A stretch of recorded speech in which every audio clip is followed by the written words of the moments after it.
শোনানো হয়। কলকাতার চাঁদনি চকের একটা হন্টেড হোটেল, যার নাম হোটেল ব্রডওয়ে। এই হোটেলটার একটা বিশেষ রুম নাম্বার 407।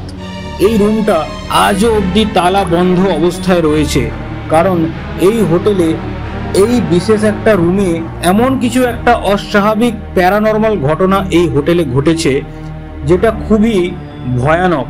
এবং এই ঘটনা সম্পর্কে চাঁদনি চকের লোকাল মানুষ থেকে শুরু করে এই হোটেল ব্রডওয়ের ম্যানেজার, স্টাফ সবাই এই ঘটনা সম্পর্কে যথেষ্ট ভালো রকমভাবেই জানে। আজকে এইরকমই একটা ঘটনা ভূত টাইম চ্যানেলের দর্শকদের আমি শোনাবো। কলকাতার চাঁদনি চকের সরু গলির একবারে শেষের দিকে এই হোটেলটা রয়েছে, যার নাম হোটেল ব্রডওয়ে। এই হোটেলটা বহু বছরের পুরনো একটা হোটেল, যেটাকে বাইরে থেকে দেখলে একদমই ভয় লাগবে না, কিন্তু এই হোটেলের ভেতরেই একটা কালো ইতিহাস লুকিয়ে আছে, যেটা এখানকার রুম নাম্বার 407কে নিয়ে। রাত 12টার পর এই হোটেলের 3rd ফ্লোরের ঘরগুলো নাকি নিজেরাই একটা অন্য পরিবেশে বিরাজ করে। ওই ফ্লোরেরই একটা রুম নাম্বার 407। এই নামটা চাঁদনি চকের পুরনো দোকানদার থেকে শুরু করে লোকাল মানুষরা সবাই জানে, কিন্তু অনেক কলকাতার মানুষেরা এই ঘটনাটা সম্পর্কে একদম সচেতন নয়, বা এই ঘটনা সম্পর্কে অনেকেই জানে না। এখানকার এমন একটা রুম এই 407, যারা এখানে থেকেছে তারা হয়তো ভোরের আগেই পালিয়ে গেছে, না হয় সকালবেলা যখন ওরা থেকেছে হোটেল স্টাফরা দেখেছে যে এই 407-এর যাত্রীরা সকালবেলাতে উঠে মাথা ধরা অবস্থায় বসে রয়েছে, একদম কথা বলতে পারছে না। এরকম অনেক ঘটনা এই রুম নাম্বার 407কে কেন্দ্র করেই আছে। এই রুম নাম্বার 407কে নিয়ে একটা পুরনো ঘটনাও রয়েছে, যেটা ঠিক 2019 সালের নভেম্বর মাসের ঘটনা। একজন ট্রাভেল ফটোগ্রাফার, তার নাম ছিল সঞ্জয় দত্ত, যিনি দিল্লি থেকে কলকাতা এসেছিলেন ঘোরার জন্য। তবে এই চাঁদনি চকের উনি ছবি তুলতে চেয়েছিলেন, যার জন্য উনাকে চাঁদনি চকের এই হোটেল ব্রডওয়েতে বুকিং নিতে হয়, এবং এখানে একটা রাত থাকার জন্য এখানে ওনাকে রুম নাম্বার 407টাই দেওয়া হয়। উনি রাতের বেলাতে নিজের ক্যামেরাটা জানালার দিকে সেট করে ঘুমিয়ে পড়েছিলেন, যাতে রাতের বেলার চাঁদনি চকের দৃশ্যটা কেমন হয় উনি ওই ক্যামেরাতে ছবিটা তুলতে চেয়েছিলেন। তবে ওই রাত্রেই প্রায় রাত 2টো হবে, ওনার দরজাতে হঠাৎ যেন কেউ নক করছে এরকম উনি শব্দ শুনতে পান। তিনি তখন ভাবলেন যে হয়তো হোটেলেরই কোনো একটা স্টাফ হবে, কিছু চাইতে এসেছে বা কোনো দরকারে এসছে। উনি সঙ্গে সঙ্গেই দরজা খুলে দেখলেন যে কেউ নেই, পুরো করিডোরটা ফাঁকা রয়েছে, কোথাও কেউ নেই। আর একবারে করিডোরের শেষ প্রান্তে যেন কোনো একটা কালো অবয়ব দেওয়ালের সাথে মিশে গেল। এই দৃশ্যটা দেখার পর উনার হাত পা যেন ঠান্ডা হয়ে যায়। ঠিক যখনই উনি দরজাটা বন্ধ করতে যাবেন উনার নিজের রুমের, তখনই যেন উনারই রুমের ভেতর থেকে পেছনের দিক থেকে যেন কেউ বলছে, লাইটটা নিভিও না। এই ঘটনাটা যখন উনি শোনেন, এই আওয়াজটা, উনি পুরো হতবাক হয়ে যান এবং চারিদিকে তাকিয়ে রুমের মধ্যে দেখেন যে কোথাও কেউ নেই। তো উনি কি করলেন, লাইটটা নিভিয়ে দেখলেন যে কিছু হয় কিনা। কিন্তু লাইটটা নেভানোর পর উনি উনার রুমের জানলার কাছে ভালো করে লক্ষ্য করলেন, উনার কিন্তু কোনো প্রতিচ্ছবি আয়নাতে পড়ছে না, যেটা ওনাকে খুব অবাক করে তুলেছিল। ওই রাতটা কাটানোর পর ঠিক পরের দিন সকালবেলা হোটেল বয়রা ওই রুম নাম্বার 407-এর দরজাটা ভেঙে উনাকে উদ্ধার করতে আসে। তখনই ওনারা দেখতে পায় যে ক্যামেরাটা মাটিতে পড়ে আছে, মানে ওই রুমের ফ্লোরে পড়ে আছে, আর ফ্ল্যাশটা তখনও জলজল করছে ওই ক্যামেরার। আর ঘরের দেওয়ালটা যেন কেমন একটা অস্বাভাবিক রঙে রয়েছে, যেটা ওখানে কোনো পেন্টিংই ছিল না, ওই রঙটা ওই দেওয়ালে ছিলই না। এবং সঞ্জয়ের চোখ দুটো এমনভাবে উল্টানো, বাইরে থেকে দেখে মনে হবে যে উনি হার্ট অ্যাটাকে মারা গেছেন। পুলিশ রিপোর্টে এটাই লেখা হয়েছিল যে মিসিং গেস্ট, কিন্তু আজও ওই ঘরটাতে ওই রাতের দিন কি হয়েছিল এটা আজ অবধি কেউ জানে না। বলা যায় যে রাত 12টার পর নাকি ওই রুম নাম্বার 407-এর জানলা থেকে মাঝে মাঝে অন্ধকারের মধ্যেও একটা ক্যামেরার ফ্ল্যাশ লাইট নাকি দেখা যায়। কখনো সেটা 2:30টার সময় রাত্রে। লোকাল মানুষ এটা প্রায় বলে। এই হোটেল ব্রডওয়ের একজন বুড়ো কর্মচারী যার নাম রফিক, উনি অনেক কিছুই কিন্তু এই হোটেল সম্পর্কে জানেন, যেহেতু উনি প্রায় দীর্ঘ 30 বছর ধরে চাঁদনি চকের এই হোটেল ব্রডওয়ের সাথে যুক্ত আছেন। তিনি মাঝে মাঝে বলেন যে ওই ঘরটা তারপর থেকে যে বন্ধ আছে ঠিকই, এই রুম নাম্বার 407, কিন্তু প্রতিদিন প্রায় মাঝে মাঝে ওইখানকার ল্যান্ডলাইন থেকে রিসেপশনে ফোন আসে, ল্যান্ডলাইন কেটে দেওয়ার পরেও, এবং এইভাবে যে ফোন এসে বিরক্ত বোধ করা হয় যে ওখানে যেন একটা গরম জল রুমের মধ্যে পৌঁছে দেওয়া হয়। এইভাবে রুম নাম্বার 407 থেকে যে ফোনটা আসে রিসেপশনে, এই ফোনটা ঠিক একবারে আর্লি মর্নিংয়ের দিকে কখনো কখনো আসে। বিশেষ করে তার কাছেই আসে যিনি রিসেপশনে নতুন থাকেন। এইভাবেও কিন্তু রিপোর্ট শোনা গেছে। তাছাড়া এটাও শোনা গেছে চাঁদনি চকের এই হোটেল ব্রডওয়ের লিফটটা বাইরে থেকে একদমই সাধারণ মনে হয়। বাইরে থেকে দেখে মনে হয় যে পুরনো লোহার দরজা, ধীরে ধীরে যেন ওঠানামা করে। এই ফ্ল্যাটটা খুবই ঠিকঠাক অবস্থায় রয়েছে এবং ওই লিফটের ভেতরের কেবিনটাও আজও অবধি কাঠের তৈরি, আর লিফটের ওপরে একটা ছোট্ট নীল আলো রয়েছে। কিন্তু যারা ওখানে কাজ করে তারা জানে এই হোটেলের লিফটটাও একবারে অদ্ভুত জায়গা। কিন্তু যারা এই হোটেলে কাজ করে, দীর্ঘ 3-4 বছর ধরে কাজ করছে, পুরনো স্টাফ, তারা অনেকেই জানে যে এই লিফটের ভেতরেও কিন্তু একটা অদ্ভুত রহস্য রয়েছে। বিশেষ করে রাত 11টা পার হলে এই লিফটটা কিন্তু কেউ ব্যবহার করতে চায় না। যারা জানে তারা কিন্তু এই লিফটটা একদমই অ্যাভয়েড করে। এই হোটেলের রিসেপশনিস্ট একজন ম্যাডাম, তার নাম পারভিন বলেছিলেন যে অনেক সময় উনি দেখেছেন যে বোতাম না টিপলেও লিফটটা যেন নিজে থেকেই মাঝে মধ্যে গভীর রাতের দিকে ওঠানামা করে, এবং দরজা যখন খোলে ওই লিফটটার, দেখে মনে হয় ভেতরে কেউই নেই, কিন্তু ওই ভিতর থেকে তখন একটা তীব্র আতরের গন্ধ বেরিয়ে আসছে এবং মনে হয় যেন ওই লিফটের ভেতরে কিছুক্ষণ আগে একজন ছিল। একবার একটা নতুন অতিথি মুম্বাই থেকে একজন বিজনেসম্যান এই লিফটে করে উপরে উঠছিলেন। ওনার একটা যে রুম বুকিং করা ছিল সেই রুমে উনি উঠছিলেন।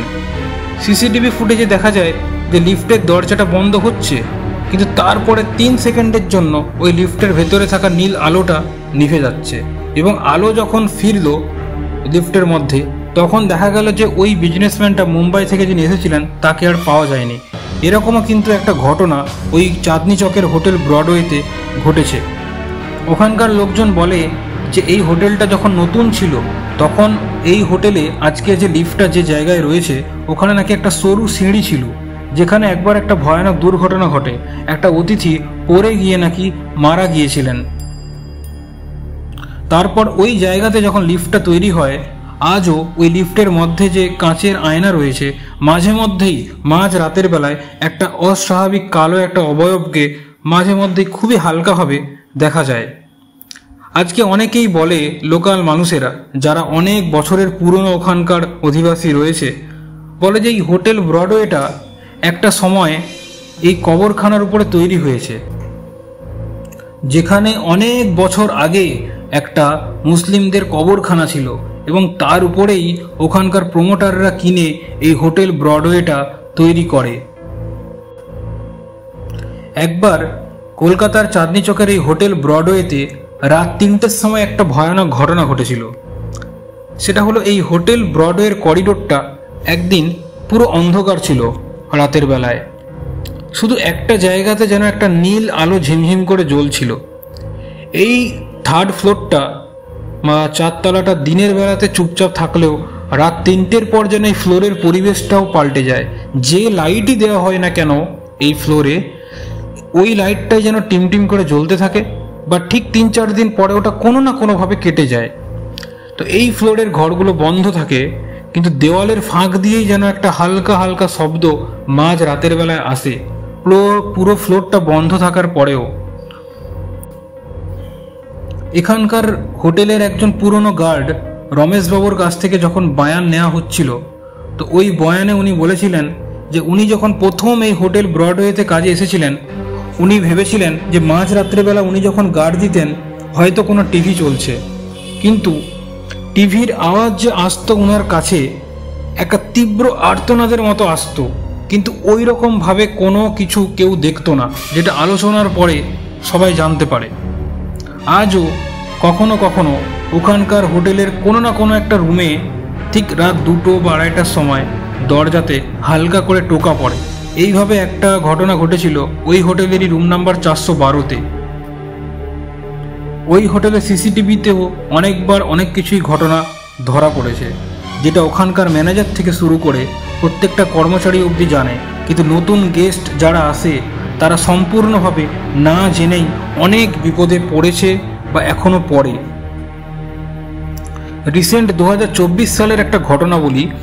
2024 সালের ফেব্রুয়ারির দিকে একটা পর্যটক অনিরুদ্ধ নামে একজন তরুণ ছেলে ওই হোটেলে ওঠে। উনি একজন পেশায় অ্যাক্টিংয়ের কাজ করতেন, তো উনি এই ভুতুড়ে জায়গা ছবিও উনি প্রচণ্ডভাবে আগ্রহী ছিলেন। তো হোটেল ম্যানেজার তাকে প্রথমে রুম নাম্বার 215 নিতে বাধ্য করে, কিন্তু উনি জোর করে রুম নাম্বার 311 নেন। কিন্তু লোকেরা পরে বলে ওই ঘরটার দরজা যে একবার বন্ধ করে তার ছবি নাকি আর কেউ দেখতে পায় না। প্রথম রাতেই অনিরুদ্ধ অনেকগুলো ছবি তোলে, দেওয়াল, আয়না, করিডোর, সবার ছবি অনিরুদ্ধ তোলে। কিন্তু ভোরবেলা সে যখন ক্যামেরা খুলে দেখে তার তোলা প্রতিটা ছবিতে যেন একটা না একটা ছায়া বা হালকা একটা অবয়বের চেহারা যেন দাঁড়িয়ে আছে, পেছন ফিরেও যেন মনে হবে তার দিকেই তাকিয়ে আছে। ছবিতে থাকা ছায়ার মুখটা অদ্ভুত ঝাপসা, কিন্তু চুলগুলো যেন দেখে মনে হলো ভিজে চুলে কোনো একটা কালো অবয়ব দাঁড়িয়ে আছে। ছবিটা দেখলে এটাই মনে হতো। উনি প্রথমে ভেবেছিলেন এটা হয়তো ক্যামেরার লেন্সে কোনো দাগ, কিন্তু লেন্স পরিষ্কার করার পরেও ওই একই জিনিস। রাত 3টের পর উনি উনার বন্ধুর সঙ্গে যখন কথা বলছিলেন, সে বলেছিল যে ওই ঘরে কেউ না কেউ আছে। তারপরেই যেন ফোনের লাইন ওই ছেলেটার কেটে যেত। 2025 সালের জুন মাসের ঘটনা। দিল্লি থেকে একজন রিপোর্টার রিতম দত্ত বলে এই হোটেল ব্রডওয়ের রহস্য নিয়ে ডকুমেন্টারি বানানোর জন্য এসেছিলেন। লোকমুখে প্রচলিত গুজবগুলো উনি যাচাই করার জন্য এই হোটেলে বিশেষ করে আসার কৌতূহল প্রকাশ করেছিলেন। তার যুক্তিবাদী মন একদমই বিশ্বাস করত যে সবই মানুষের বানানো গল্প। তো রিতম এই হোটেল ব্রডওয়েতে রুম নাম্বার 309-এ উঠেছিল। নির্জয়ের সঙ্গে এনেছিল ভয়েস রেকর্ডার, ল্যাপটপ আর পুরনো ঘটনার নোট। প্রথম রাতটা কিন্তু শান্তভাবেই কেটে গিয়েছিল, কিন্তু দ্বিতীয় রাতে সে সিদ্ধান্ত নেয় যে রেকর্ডারটা লবির ঘড়ির নিচে রেখে দেবে। আর ঠিক রাত 3:10 উনি কিছু না কিছু একটা ধরার জন্য ভয়েস রেকর্ডার থেকে শুরু করে ইনফ্রারেড রে ক্যামেরাও অন করবেন। এইভাবেই উনি সমস্ত কিছু প্ল্যানিং করে রেখেছিলেন। এই সমস্ত কিছু রেকর্ড করার পরে পরের দিন সকালবেলা যখন উনি রেকর্ডিংগুলো শোনেন, ওই রেকর্ডিংয়ে প্রথমে শোনা যায় ঘড়ির টিকটিক শব্দ, তারপর ধীরে ধীরে একটা দূরে কুকুরের ডাক শোনা যায়, তারপরে করিডোরের ফ্যানের আওয়াজ, তারপর হঠাৎ করে যেন এক মুহূর্তের জন্য সব নিস্তব্ধ হয়ে যায়। আর তারপরেই রেকর্ডারে ভেসে আসে এক ফিসফিসে গলা, তুমি কি দেখতে পাচ্ছ? রিতম তখন চমকে ওঠে এই আওয়াজটা শুনে। আওয়াজটা যেন একেবারে স্পষ্ট, কিন্তু আশেপাশে তখন কেউ ছিল না। এবং এই অংশটা বারবার রিপ্লে করে অনিরুদ্ধ বারবার শোনে। প্রতিবারেই মনে হয় কথাটা যেন ঠিক রেকর্ডারের পাশ থেকে বলা হয়েছে। এইভাবে পরের রাতটা কাটে একটা এক রাশ সন্দেহ নিয়ে। তৃতীয় রাতে আবার ক্যামেরা বসানো হয় ঘড়ির দিকে। ঠিক পরের রাতেও সেম টাইম, রাত 3:10 ঘড়িটা যেন 1 সেকেন্ডের জন্য থেমে গেল এবং ভিডিওতে সেটা স্পষ্ট দেখা যায়। আর সেই সময়তেই ক্যামেরার ফ্রেমে যেন ঝলসে ওঠে একটা ছায়া, যেন কেউ পাশ দিয়ে হেঁটে গেল। রিতম পরের দিন সকালবেলা লবি ডেস্কে গিয়ে সেই ফুটেজ দেখাতে চায়, কিন্তু পুরো স্টাফরা অস্বীকার করে। যে বলে, স্যার গত রাতে লবির ঘড়ি চলেনি, আমরা সার্ভিস বন্ধ রেখেছিলাম। মানে পুরোটা এক্সকিউজ দিয়ে ব্যাপারটা ঘোরানোর চেষ্টা করা হয় হোটেলের স্টাফদের তরফ থেকে। রিতম আবার নিজের ভিডিও দেখে, যেন মনে হচ্ছে ঘড়ি স্পষ্ট চলছে, টিকটিক শব্দ শোনা যাচ্ছে।